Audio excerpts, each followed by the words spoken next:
안녕하십니까. 부축적과 방어전략 저자 김택수입니다. 이 책을 간단하게 설명을 하겠습니다. 인간이 부를 축적하는 방법은 첫째, 부모나 조상으로부터 상속과 증여를 받는 겁니다. 두 번째는 본인이 열심히 일을 하여 재산을 축적하는 겁니다. 그렇지만 거대한 부를 축적하기 위해서는 열심히 일을 해서 하기보다는 실제 사업을 해야 합니다. 그러면은 그 사업을 할 때 사업 도구는 뭐가 돼야 할 것인지를 살펴보지 않을 수 없습니다. 실제 사업을 하는 데 있어서는 협동조합, 개인사업자, 주식회사 형태 등이 있을 수 있습니다. 그렇지만 자본주의 사회에서 가장 사업에 그리고 부를 축적하는 데 가장 중요한 도구로는 주식회사 제도가 있습니다. 저는 이 주식회사 제도가 부를 축적하는 데 가장 좋은 이유는 우선 유한 책임을 지기 때문에 자기가 투자한 것 이상으로는 책임을 지지 않는다는 겁니다. 두 번째는 소수 지분으로도 사실상 회사를 지배할 수 있기 때문에 결국은 나머지 투자자들에 대해서는 결국은 의사결정 과정에 끼어들거나 아니면은 실제 간섭할 수 없기 때문에 부를 축적하는 데서는 가장 좋은 형태가 주식회사입니다. 또한 그러면은 주식회사 형태로 사업을 할 때는 사업을 할 때마다 거래 단계마다 세금이 노출되게 되어 있습니다. 사업가는 그 세금을 노출해서 절대 자유로울 수 없습니다. 예를 들면 물건을 하나 산다 하더라도 그 사는 과정에서 바로 부가세가 붙지 않습니까? 또한 결산을 하고 나면은 결국은 주식회사 같은 경우는 결국 법인세를 내지 않습니까? 그리고 또한 직원들에 대해서 그 급여를 줄 때에는 그 직원에 대한 근로세를 내게 됩니다. 이처럼 사업은 각 단계마다 세금에 노출될 수밖에 없습니다. 또한 우리가 부를 생각해 보면은 자본주의 사회에서는 자기가 창출한 부에서 세금을 제외한 것이 자기 몫입니다. 그것이 바로 부라고 할 수 있죠. 그래서 부 창출 못지않게 세금에 대한 관심이 굉장히 중요합니다. 그래서 부방어 전략 중에 가장 중요한 것은 세금에 대한 대비인 것입니다. 세금에 대한 이익 방어 전략으로서는 첫째는 내지 않아도 되는 세금이 있습니다. 그런 세금은 미리 대비하지 않으면은 부딪히게 되면 세금을 내게 됩니다. 그렇지만 미리 대비하면 세금을 피해갈 수 있는 방법이 많이 있습니다. 예를 들면은 주식회사를 설립할 때 자녀 명의로 일부 주식을 하게 된다면은 그때는 그 회사 가치가 거의 없기 때문에 실제 그 자녀에게 자녀 명의로 주식을 한다 하더라도 세금을 내지 않습니다. 그렇지만 자녀 명의로 하지 않고 있다가 회사가 본인 명의의 주식으로 100% 가지고 있다가 나중에 회사가 엄청나게 성장해서 가치가 많이 성장하게 될 경우에는 그것을 자녀 명의로 주식을 돌릴 경우, 그러니까 자녀 명의로 주식 명의를 돌려서 상속을 할 경우나 아니면은 증여할 경우에는 세금이 엄청나게 붙습니다. 그렇기 때문에 미리 대비하게 되면은 이러한 세금은 내지 않아도 되는 세금이 되는 겁니다. 두 번째는 잘못 부과된 세금도 있습니다. 그러한 잘못된 부과된 세금에 대해서는 그 불복 절차를 통해서 자기의 권리를 찾아야 합니다. 또한 어떤 경우는 납득할 수 없는 세금도 있습니다. 그러한 경우는 법이 잘못되었기 때문에 그러한 경우인데 그것은 노비를 하든 아니면 청원을 하든 해서 법을 개정하거나 삭제해서 이익을 방해합니다. 그러면은 그런 이익 방어 전략은 결국은 사업 시작 단계에서부터 가업 상속까지 계속해서 이어진다고 볼 수 있습니다. 그래서 이 책은 세금을 미리 대비해서 절세 가능하도록 하기 위해서 이것을 노트 형태로 간단하게 정리한 책이라고 할 수 있습니다. 보통 시중에 나와 있는 책들을 보면은 상속세, 증여세, 아니면 법인세 이런 책만 해도 페이지가 1000페이지가 넘습니다. 이러한 책들을 가지고 이해한다는 것은 전문가인 저도 상당히 어렵습니다. 그런 책들을 가지고 이익 방어를 노력한다고 해서 사실상 방어가 되지 않습니다. 최고 경영자라든지 의사결정권자는 가장 중요한 것은 개념을 이해하는 것이기 때문에 이것은 노트 형태로 정리한 책을 읽어봐도 충분히 그런 소정의 목적을 달성할 수 있을 거라고 생각하고 있습니다. 그러면 책의 내용을 설명하겠습니다. 제1편은 법인사업자 편입니다. 법인사업장은 첫째 1장에서 15장으로 구성되어 있습니다. 제1장에서는 법인사업자가 이익을 방어하기 위해서 10가지 원칙을 제시하고 있습니다.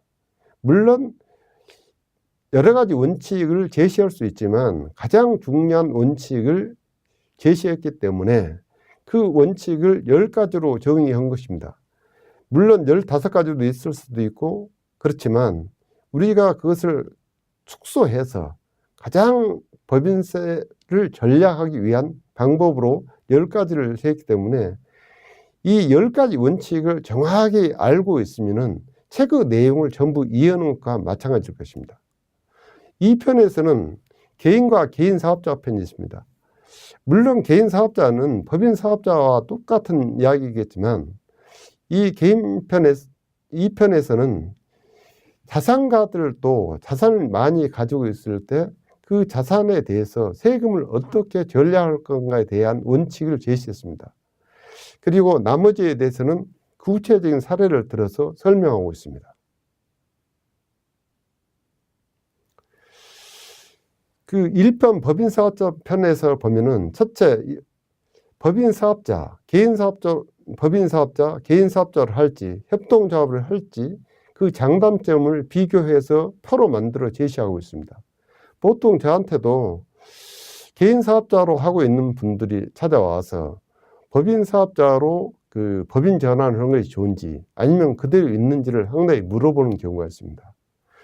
또한 어떤 사업을 하고자 하는 분이 이것을 협동조합으로 할지도 저한테 물어보는 경우가 있는데 부를 축적하기 위해서는 법인사업자나 개인사업자가 중요하지만 이 협동조합이라는 것은 근본적으로 서로 협동해서 상부상조하기 위해서 하는 사업이기 때문에 부를 축적하기보다는 상호 공조 내지는 상호 의탁해서 이런 사업을 하는 방식으로는 협동조합이 적당하다는 것을 설명했습니다.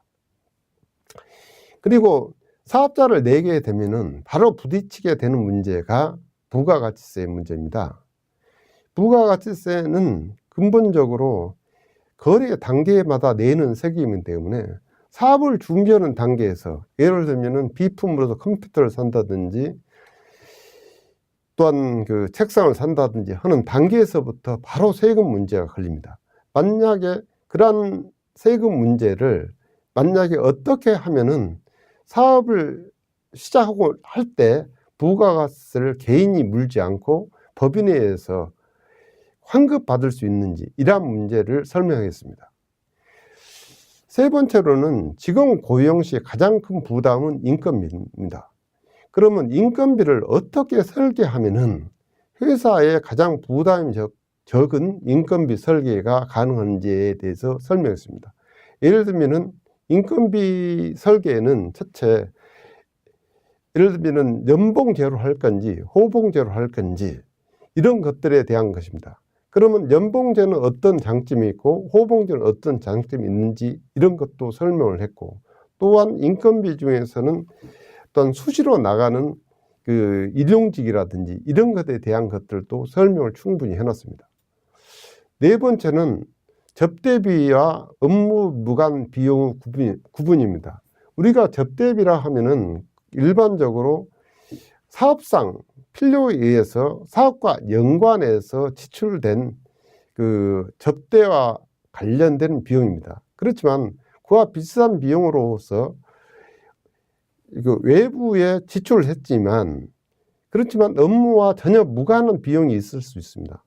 예를 들면은 내가 업무와 무관한 내 친구한테 점심을 사줬다. 그렇게 되면은 그것은 업무와 무관하기 때문에 회사 비용으로 처리되지 않고 업무 무관 비용으로 해서 회사의 비용으로 인정되지 않습니다. 이러한 것들에 대해서 구분을 갖다가 예를 들어서 이렇게 설명해 놓고 있습니다. 법인세 절감 방안을 제시했습니다. 법인세 절감 방안으로서 가장 중요한 제도가 결산 대책과 세무 조정, 조세 특례 제도를 들 수 있습니다. 조세 특례 제도는 정부 정책 의지에 따라서 어떤 경우에는 조세 특례를 허용을 해서 세금을 감면한다든지 또한 비과세한다든지 이런 제도를 조세 특례 제도로 할 수 있고, 또한 어떤 제도는 이제까지 조세 특례 제도를 허용했지만 올해부터는 조세 특례 제도를 없애는 그러한 것입니다. 그래서 그러한 정책 의지를 읽어봄으로써 회사가 조세 특례를 제도를 이용해서 세금을 감면받을 수 있는 것에 대해서 연구를 해야 합니다. 두 번째는 결산 대책입니다. 결산 대책은 결국은 회사가 올해 매 분기 내지는 매 월별로 결산을 해서 실제 회사가 이익이 얼마나 나는지 막연히 생각하고 있는 것과는 실제 결산해 보면 많이 다를 수 있습니다. 그래서 매 결산을 한 결과 이익이 많이 나는 경우 아니면 그렇지 않고 결손이 나는 경우에 대해서 각각 어떻게 해서 결산 대책에 맞춰 가지고 세금을 적정하게 낼 건지를 대책을 강구할 수 있습니다. 미리미리 강구하기 위해서 결산 대책이 필요합니다. 세무조정은 실제 세무조정할 항목이 굉장히 많이 있습니다. 이 세무조정 항목은 실제 기업회계와 세무회계를 조정하는 거기 때문에 전문가의 도움이 상당히 많이 필요합니다. 이러한 세무조정 같은 경우는 실제 아주 큰 대규모 회사 같은 경우는 세무조정 사항이 워낙 많이 있기 때문에 이 세무조정을 어떻게 하느냐에 따라서도 절세가 되느냐 안 되느냐 이렇게 달라질 수도 있습니다. 여섯 번째는 세무조사에 대해서 설명했습니다. 첫째는 세무조사 의미가 뭐고, 또한 어떻게 세무조사 대상이 선정되는지, 세무조사할 경우에는 가장 중점적으로 보는 계정 과목이 무엇인지를 설명했습니다. 그래서 각 계정 과목별로 예를 들면 인건비의 경우는 어떠한 항목들을 보고 접대비에 대해서는 어떤 항목을 보는지에 대해서 예를 들어서 설명을 했습니다. 그리고 요새 큰 이슈가 되고 있는 것이 탈세 제보에 대한 겁니다. 요새 탈세 제보가 많이 늘어나고 있는데 그 이유는 탈세 제보의 포상금이 예전엔 20억에서 어떤 경우에는 30억까지도 늘어났습니다. 이 20억이라든가 30억 같은 경우는 어떻게 보면 로또 맞는 경우와 같습니다. 그렇기 때문에 내부 구성원이나 아니면 외부자들도 회사의 탈세라든지 이런 것에 대해서 상당히 관심을 가질 수 있습니다. 그래서 탈세 제보가 실제로 많이 늘어나고 있는데 그것은 대부분 내부 제보자들에서 늘어나고 있습니다. 그렇기 때문에 실제 이러한 탈세 제보와 그런 방법들을 그런 것들을 설명함으로써 최고 경영자가 탈세를 스스로 하지 않고 이것에 대해서 경각심을 가질 수 있도록 설명해 두었습니다. 일곱 번째는 가지금과 명신탁 출시 문제에 대한 것입니다. 가지금은 실제로 최고 경영자 내지는 대표이사 이런 분들이 아무런 어떤 명목으로든 회사 돈을 가지고 가서 회사에 명목이 없어서 다른 비용으로 처리되지 못한 비용을 가지금이라고 합니다. 그런데 이 가지금은 실제로 그 세무상 처리하지 못하기 때문에 쌓여 있는 거기 때문에 매년 늘어나는 경우가 많이 있습니다. 예를 들면은 어떤 명목상 아니면은 실제 업무상 비용을 가지고 갔지만 실제로 그 비용을 처리하지 못하는 경우가 상당히 많이 있습니다. 그러한 것들을 가지금으로 처리해 두게 되면은 그것이 쌓이게 되면은 가지금에 대한 이자라든지 그리고 가지금을 가지고 있을 때 회사가 가지고 있는 상태에서 회사가 폐업을 하거나 그렇게 되면은 그 가지금은 모두 대표이사의 상여로 처리돼서 회사가 망했는데도 불구하고 그 대표이사한테 엄청난 금액의 세금이 추징될 수 있습니다. 그렇기 때문에 가지금이 발생 원인과 그것을 처리한 방식에 대해서도 자세히 설명을 해 두었습니다. 또한 명의신탁 주식도 실제 많은 문제가 발생되고 있는 부분입니다. 그래서 이 근래에 국세청에서는 명의신탁 주식을 찾아내는 시스템을 도입해 가지고 명의신탁 주식을 찾아내는 시스템을 가동하고 있습니다. 특히 중소기업 같은 경우나 아니면은 결손이 나는 회사의 경우는 명의신탁이 크게 문제될 수도 없지만 지금은 명의신탁 자체로 해서 증여세가 과세하게 되기 때문에 실제 이제까지 처리되지 않고 있는 명의신탁 주식에 대해서는 신속하게 그 문제를 인식하고 해결하는 절차가 필요합니다. 이러한 것에 대해서 해결 절차에 대해서 자세히 설명해 두었습니다. 또한 그 주주 배당 외에 자기 주주 취득 및 비상자 주식의 평가 방법에 대해서 소개했습니다. 일반적으로 비상장 회사의 경우는 자기 주식을 취득하는 것이 상법상 상당히 제한이 되어 있습니다. 그렇지만 회사에 많은 자금이 쌓여 있는데 자기 회사 주식이 유동성이 없다고 해서 자기 주식을 처분하지 못하기 때문에 그 비상장 회사 주식을 가진 사람은 상당히 자금 융토에 어려움을 가질 수 있습니다. 그럴 경우에는 자기 주식을 회사에 팔고 회사에 있는 돈을 자기가 가져올 수 있는데 이것이 바로 자기 주식 취득입니다. 이러한 자기 주식 취득은 상법에 상당한 여러 가지 제약이 있습니다만은 그 제약을 잘 지키게 되면은 낮은 세금으로 예를 들면은 그 자기 주식 매각할 때 양도세 정도만 내고 자기 주식을 매각할 수 있습니다. 또한 그렇게 했을 때는 매도하기 위해서는 비상장 회사의 주식을 평가해야 합니다.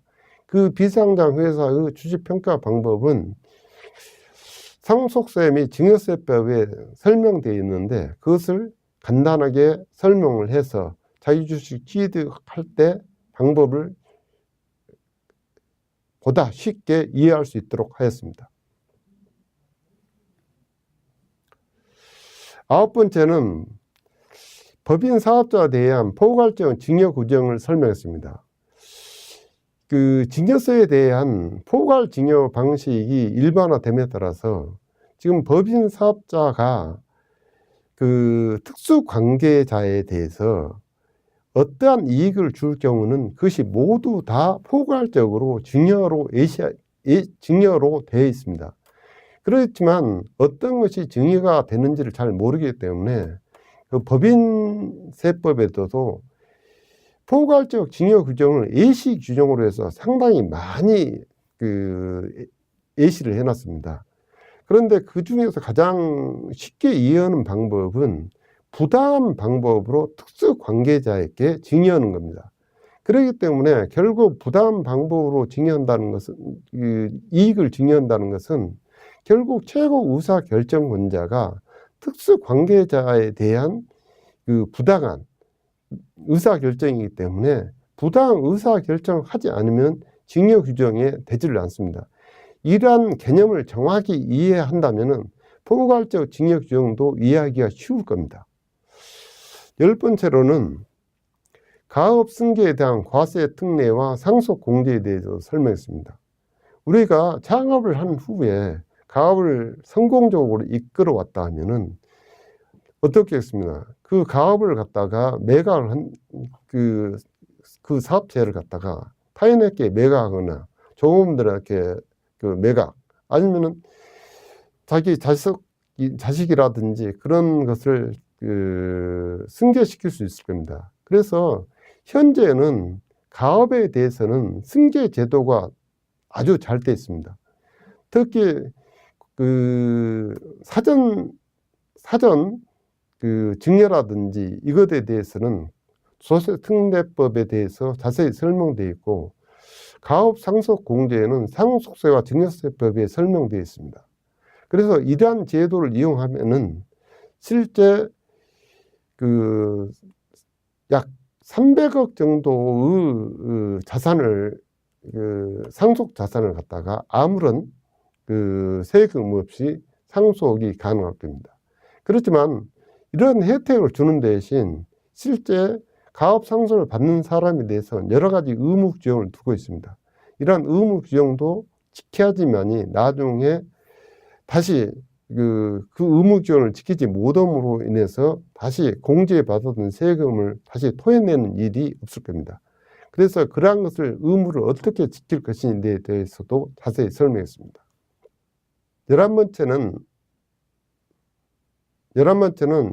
창업자의 은퇴 시기 및 은퇴 후 자금 관리입니다. 일반적으로 창업자가 계속해서 죽을 때까지 기업을 경영할 수 없을 것입니다. 창업자도 일정한 시기에 은퇴를 하고 은퇴 후에는 그 기업을 매각한다든지, 은퇴하기 위해서는 그 기업을 매각하든지 자손들에게 승계를 시켜줘야 할 겁니다. 그럼으로써 창업자도 안락한 노후를 지킬 수 있을 겁니다. 그 안락한 노후를 즐기기 위해서는 결국은 돈이 필요합니다. 그러면 돈을 어떻게 마련을 하고, 그러니까 축적을 하고, 축적된 자금을 죽을 때까지 어떻게 자금을 관리해서 현금 흐름이 꾸준히 현금 흐름을 꾸준히 유지함으로써 안락한 은퇴를 할 수 있는지, 이것에 대해서 자세히 설명해 놓았습니다. 12번째는 가장 법인에서 가장 문제되는 것 중에 하나가 유용, 횡령, 배임입니다. 일반적으로 보면은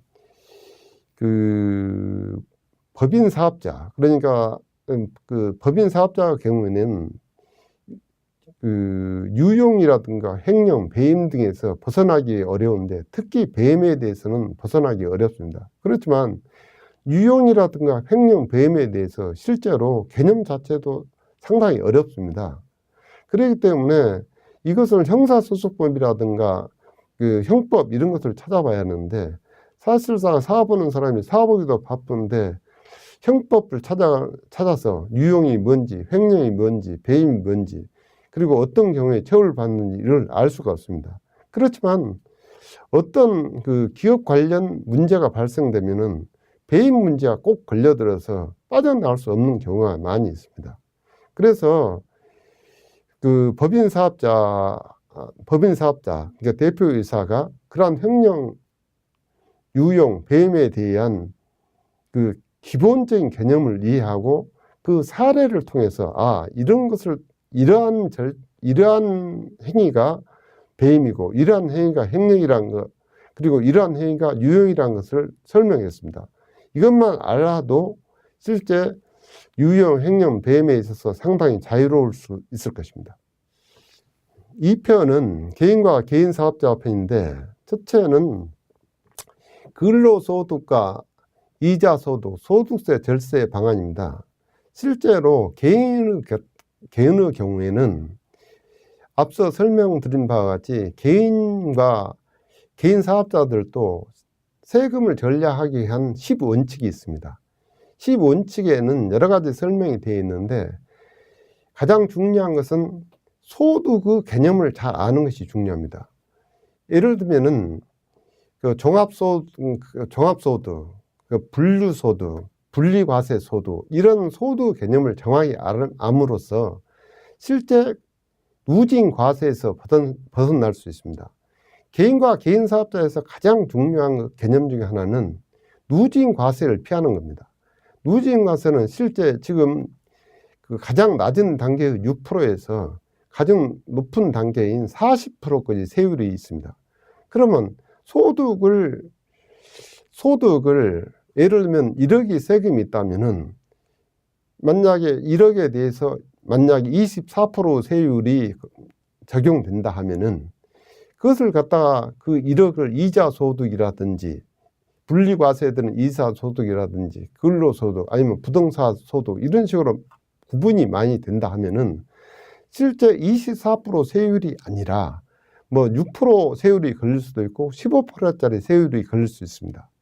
그렇기 때문에 가장 중요한 것은 그 소득 종류별로 개념을 정확히 이해하는 것이 굉장히 중요합니다. 그것이 바로 소득세를 절세하는 가장 지름길입니다. 그리고 그 자산가들이 가지고 있는 재산으로 보면은 주로 부동산을 많이 가지고 있습니다. 그랬기 때문에 은퇴자나 아니면 자산을 현금으로 가지고 있는 분들 같은 경우에는 부동산을 취득하고 싶고 또한 보유, 임대하고 싶을 겁니다. 그랬을 때 취득 과정에서는 어떠한 세금이 있고 보유하는 경우에는 어떤 세금이 있고 임대할 때는 어떤 세금이 있고 그럴 경우에 각각 어떻게 하면은 절세 방안이 마련될 수 있는가에 대해서 설명을 했습니다. 실제 일반 자산가들은 제일 많이 보유가 있는 것이 부동산이기 때문에 부동산에 대한 이러한 것을 이해한다는 것, 그리고 부동산을 그 자기 명의로 할 건지 자녀 명의로 할 건지 아니면은 그 배우자 명의로 할 건지에 대해서도 각각 경우에서도 세금이 달라지기 때문에 이러한 예를 들어서 설명을 해 두었기 때문에 이 방법을 이용하면은 절세에 많은 도움이 될 거라고 생각됩니다. 세 번째는 법인세 쪽에서도 설명됐지만 실제 그 자산가들이 어떻게 하면은 자녀들에게 자산을 낮은 세율로 아니면은 세금을 내지 않고 그 자산을 증여할 건지 아니면 상속할 건지에 대한 많은 고민을 하게 되어 있습니다.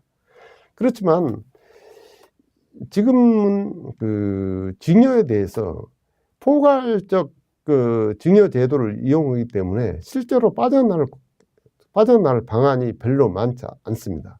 그렇지만 오랜 시간을 가지고 이 증여에 대해서 그리고 상속에 대해서 우리가 연구를 한다면은 사실상 빠져나갈 수는 없다 하더라도 그렇지만 낮은 세율로 세금을 내고 아니면은 단계별로 증여함으로써 비과세 혜택을 받음으로써 증여세를 내지 않는 방안이 있습니다.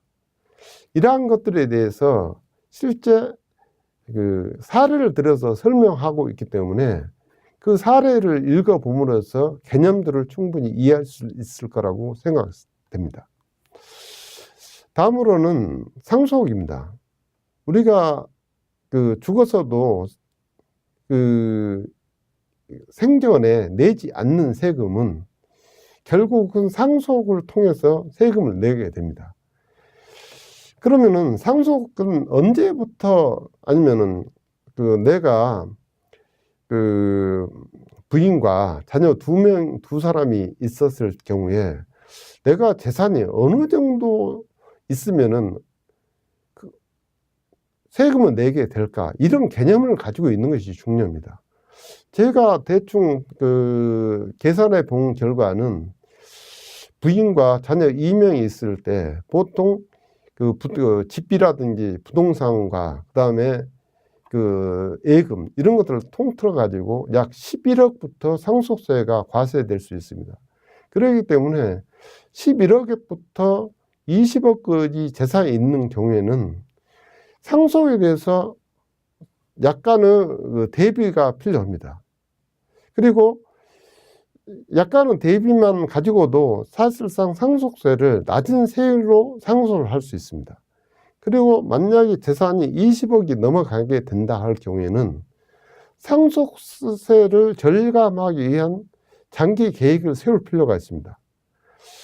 이 책에서 이야기하고 싶은 것은 무슨 탈세를 조장한다든가 그런 것이 아니라 실제 세법에서 적용한 그 세법을 적용을 받아서 낮은 세율로 그리고 안전하게 자녀들한테 상속을 시키는 겁니다.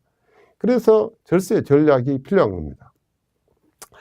물론 이 책은 이러한 그 방안을 제시하거나 하고는 있지만 이 책은 실제 상속을 할 경우에 본인이 상속세를 계산한다든가 이러한 것에 대해서 어떤 그 툴을 제공하지는 않습니다. 실제 그렇게 할 경우에는 실제 실패할 사례가 상당히 많이 있습니다. 그래서 이 책에서 강조하고 싶은 것은 문제 해결에 대한 단서를 제공하는 것이 목적이지 실제 이 책을 가지고 상속세를 계산해서 세무서에 신고하거나 이렇게 하라고 한 책은 전혀 아닙니다.